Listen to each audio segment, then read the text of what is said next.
Welcome to what is now week 5 of AAT on LSBF TV.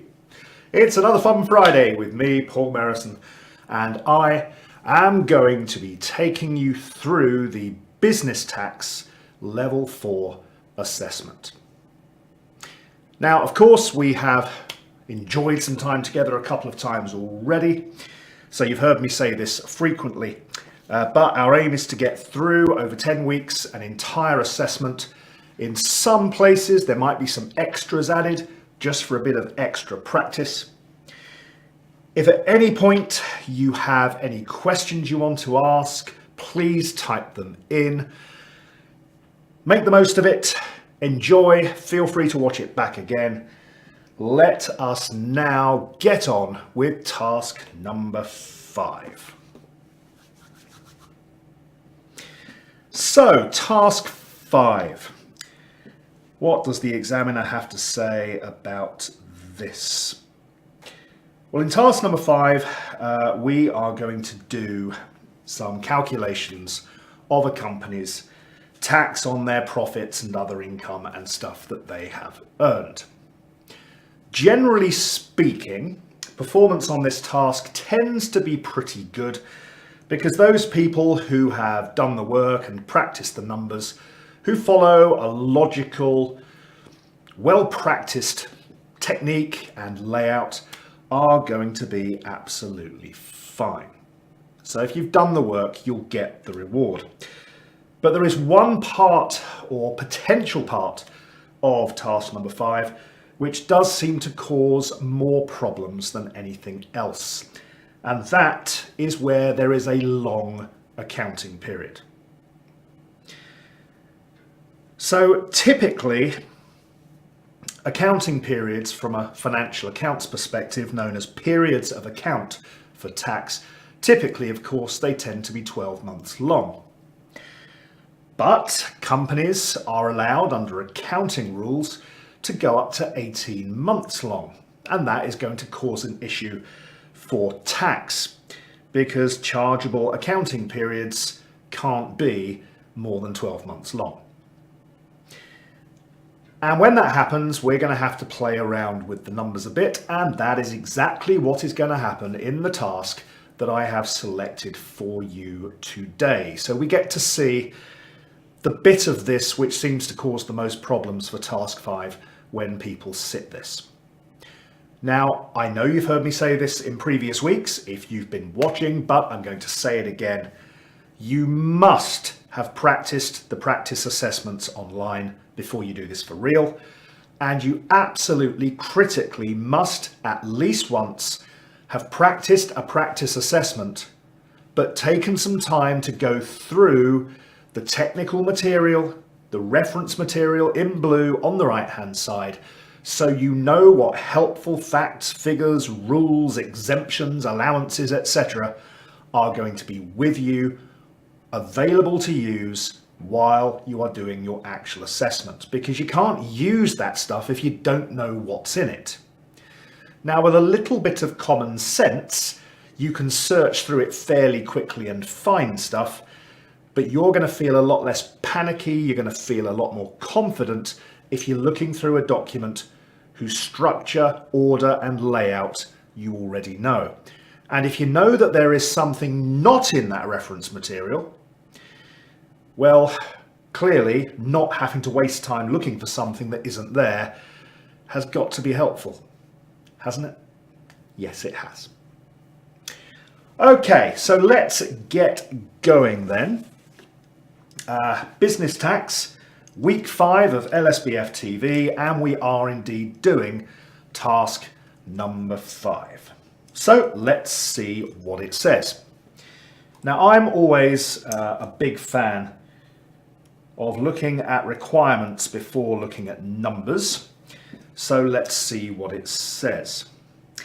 It says calculate the apportionment of the taxable profits and charges between the two accounting periods, which means we must have a long period of account which needs to be divided up.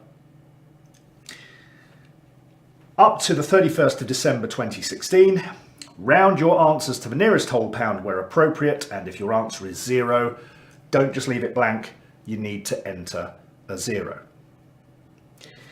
So that is what we have got to do first.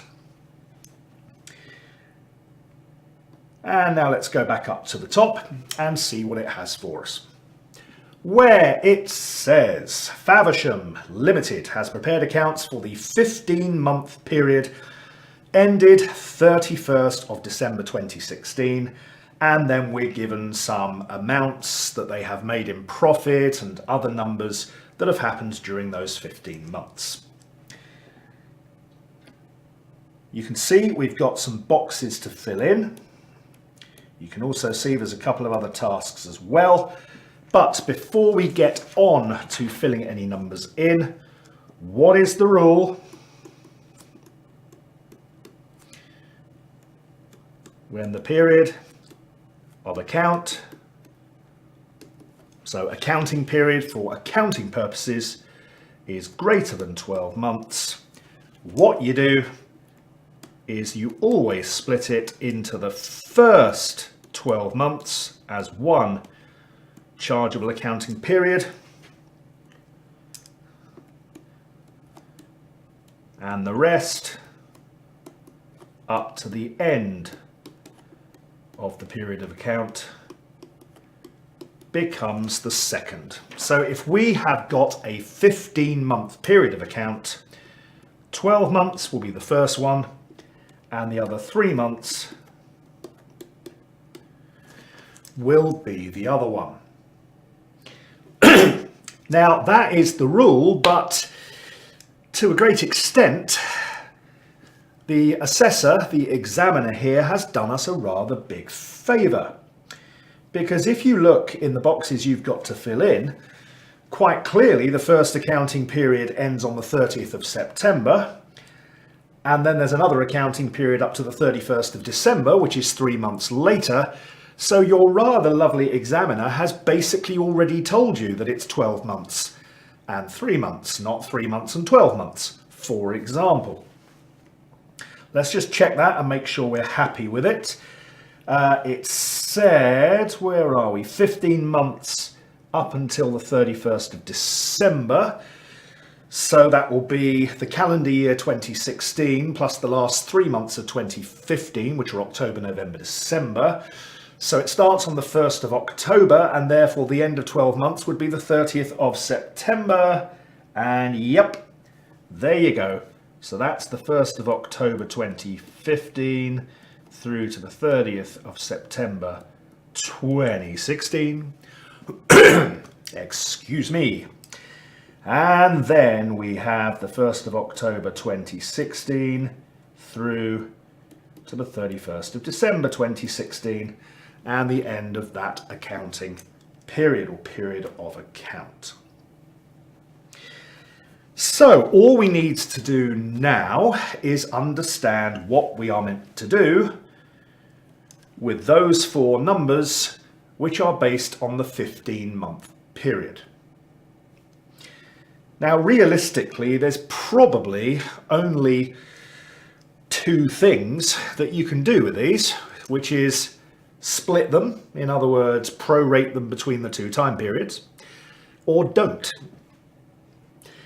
Now the reference material will potentially help a little bit with this, because there are some rules in there, and I'm not going to tell you what it says because you need the incentive to go and have a look and see how much it's going to help. But it will help, that I will promise you.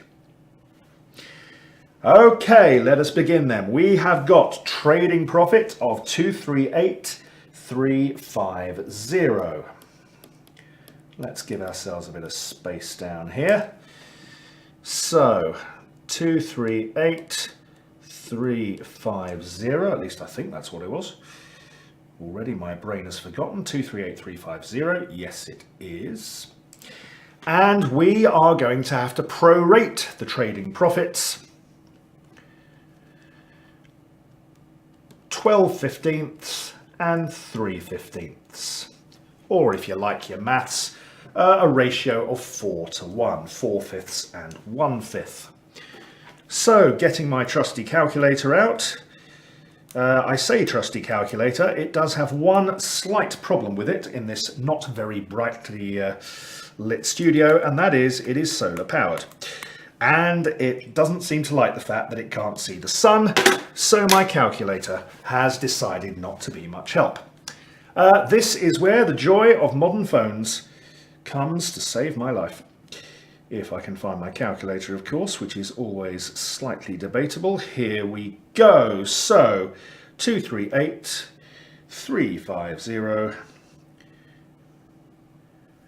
multiplied by 12 over 15 is 196.80. Now you could at this point subtract that from the 238,350, but just in case I've made a calculation mistake, I like to do the other calculation in full as well. 238,350 multiplied by 3 divided by 15. It would help if I could type correctly, of course. Is 47,670. And for safety, I will add those two numbers up again quickly in my head. 237, 238, 350. Yes, I should be pretty safe. So up into our boxes we go. And 19068 is going in there, and 47,670 is going in there. Next, what have we got? We've got some bank interest, and just in a hope that we are going to make a fool of ourselves, it has told us that that was received on the 1st of May 2016, which of course is in that first 12 months, isn't it? I do not care, because bank interest also needs to be prorated.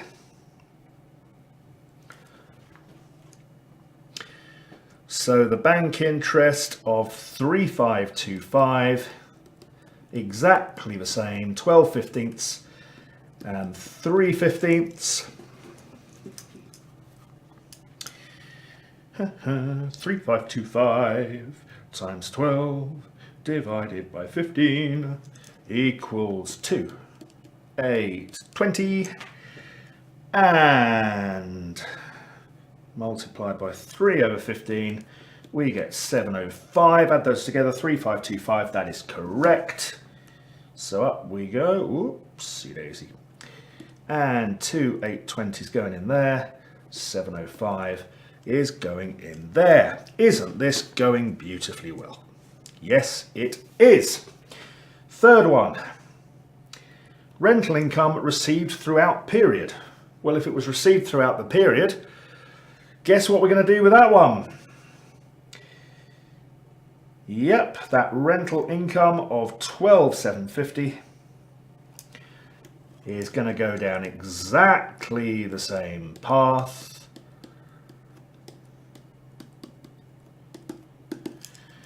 So 12,750 multiplied by 12 divided by 15 is 10,200.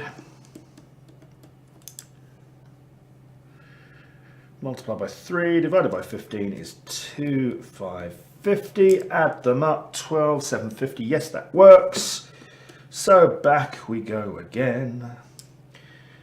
And what were they again? 10, 200 and 2,550. What's the last thing we've got? Gift aid donation made. So this is not them receiving something, this is them paying something. Gift aid donation, charitable therefore, which means that 5,200 is going to be allowable. Now it said in the question, calculate the apportionment of the taxable profits and charges between the two accounting periods. There is no mention of having to put numbers in as negatives, because so far the numbers we've been dealing with that I've written in here in blue, those numbers are all positive income. The 5,200 is going out. What happens with gift aid donations?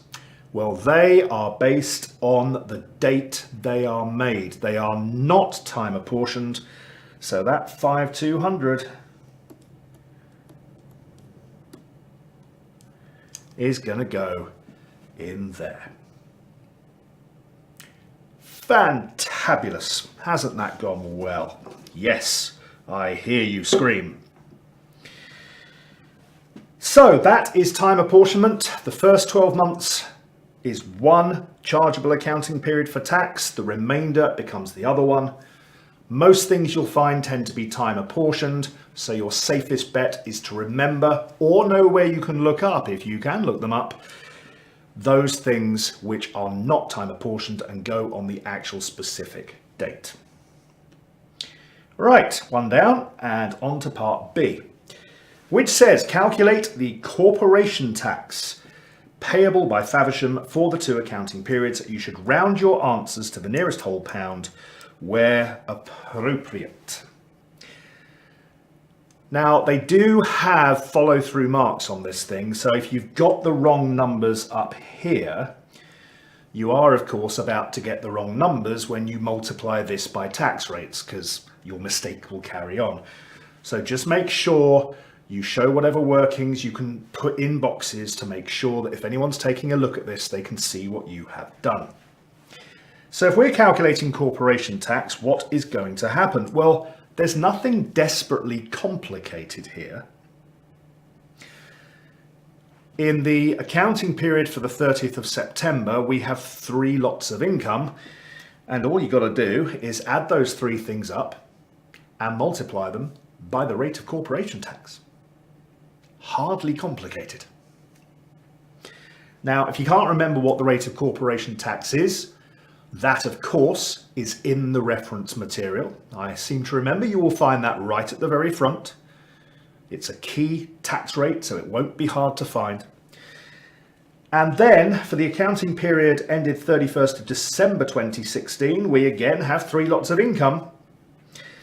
But now we have an allowable deduction being the gift aid donation. So all you've got to do is subtract that from the total of the other 3.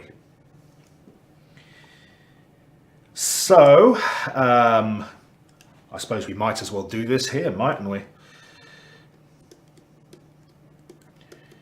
Total income.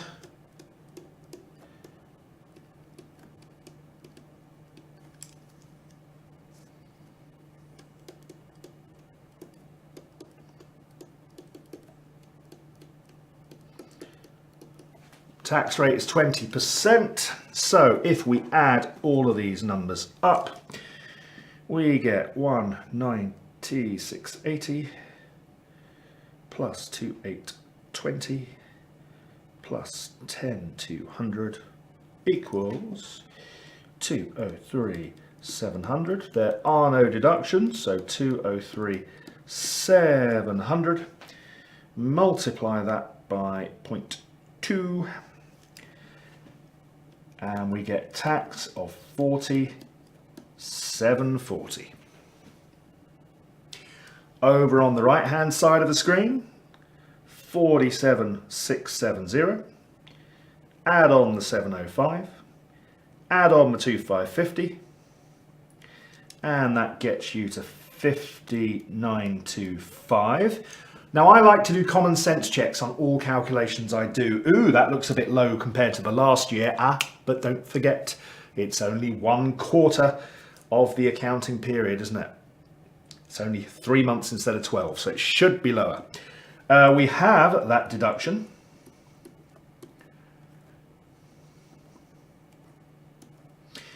So subtract, don't add it. Easy mistake to make. And we get 45,725. Multiply that by 20%. And we get 9,145 of tax. So let's drop those numbers into the appropriate boxes. So that's going to be 4740 there, 9145 down there. And there we go. Another job jobbed, as a friend of mine used to say. So we are through parts A and B, and so far not too taxing. And it's nice when tax is not taxing. Which leads us on to part C. So what's this all about then? Whitstable Limited is a trading company and had an accounting loss for the year ended 31st of January of 48,950. Okay. It's for a year, so this is not a long accounting period. It's a loss, not a profit. Okay. This loss was calculated after a depreciation charge for the year of 12,750. And it says calculate Whitstable's taxable trading loss for the year ended 31st of January 2017. Do not use brackets or minus signs. So we just put the number in, no need to put it as a loss. Now, take care with that. You must read the instructions nice and carefully, because if you look up there, they've actually given you the loss for the year with brackets around it. So if what we end up with as our answer here is still a loss, it would be, I suppose, the natural thing to do to stick some brackets around it, wouldn't it? But it says clearly, don't use them, so don't. Always RTQ, read the question carefully. There's plenty of time in these assessments to do everything you need to do. Just read the thing carefully. So how's this going to work then? Let's give ourselves a bit of space again.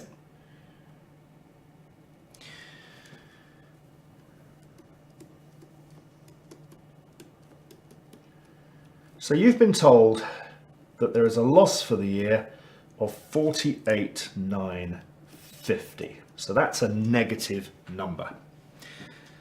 But you're then told that that is after deducting depreciation. What do we know about depreciation for tax purposes? We know it is not allowable. You get capital allowances instead. The government doesn't trust businesses with the way they calculate depreciation, because they might manipulate their depreciation to try to pay less tax now and try and push the tax into the future. So the government says, feel free to do your accounting with depreciation, but when it comes to tax, we are going to ignore that depreciation and add it back, and then you can deduct capital allowances instead, following taxman rules, not following accounting standard rules. So all you've got to do is add back that disallowable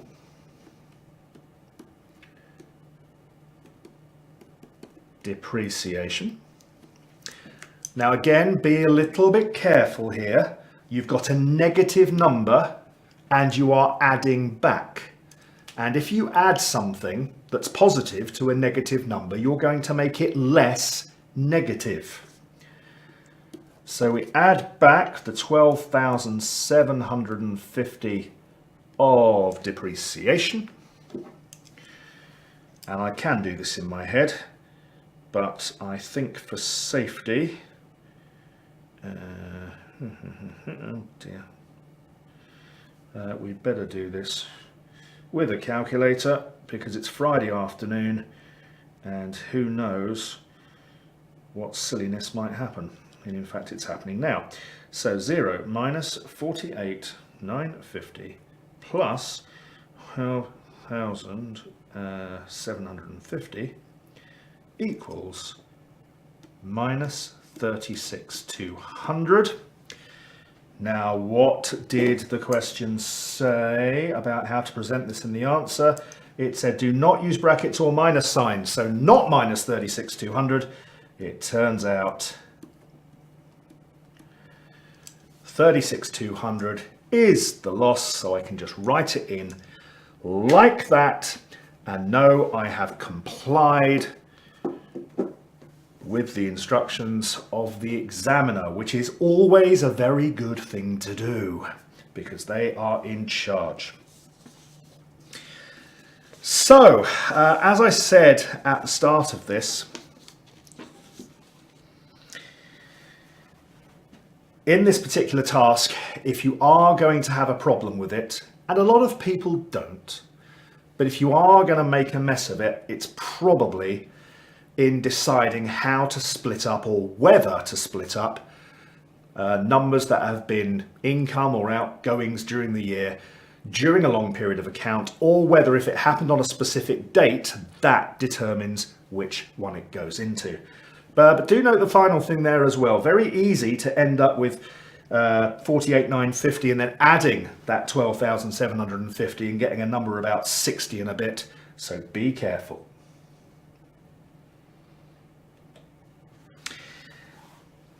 Okay, well, that brings another week of business tax to an end.